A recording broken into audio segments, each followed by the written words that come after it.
나이가 들수록 뼈와 근육 건강은 더욱 중요해집니다. 그런데 최근 조사 결과에 따르면 한국인 대부분이 햇빛 비타민으로 불리는 비타민 D 결핍 상태에 놓여 있다고 합니다. 특히 시니어 세대에게는 단순한 영양 부족을 넘어 골다공증, 낙상, 면역력 저하 등 심각한 문제로 이어질 수 있어 각별한 주의가 필요합니다.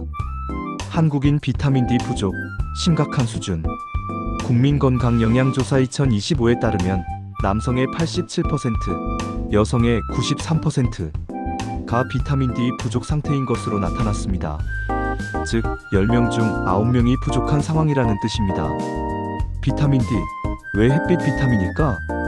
비타민 D는 음식으로만 섭취되는 것이 아니라 햇볕을 받을 때 피부에서 자연 합성되는 독특한 영양소입니다. 그래서 흔히 햇빛 비타민이라고 불립니다. 하지만 현대인의 생활 방식은 대부분 실내에 머무는 시간이 길고 피부를 보호하기 위해 자외선 차단제를 바르는 경우가 많습니다.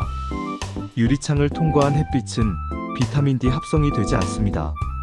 자외선 차단제를 바르면 합성량이 90% 이상 감소합니다. 이런 이유로 햇빛만으로는 충분한 비타민 D를 얻기 어렵습니다. 비타민 D 결핍이 불러오는 건강 문제. 비타민 D는 칼슘 흡수를 돕는 역할을 하기 때문에 뼈와 근육 건강과 직결됩니다. 부족할 경우 생길 수 있는 문제는 다음과 같습니다. 소화구루병, 성인 고련화증, 노년층 골다공증, 골절 위험 증가, 근육 약화.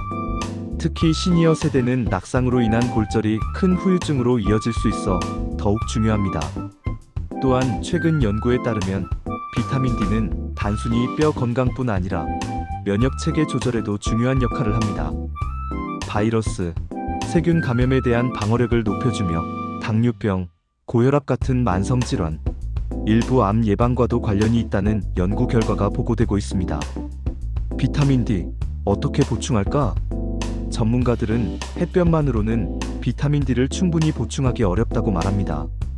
특히 시니어층은 다음과 같은 방법으로 관리가 필요합니다. 음식으로 보충하기.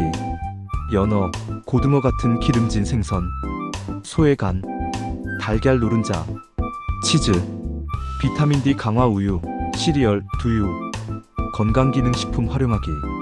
시니어의 경우 칼슘 비타민 D 보충제를 함께 복용하면 뼈 건강에 큰 도움이 됩니다. 햇빛 쬐기와 더불어 하루 권장량을 충족하려면 보충제 섭취가 가장 효과적입니다.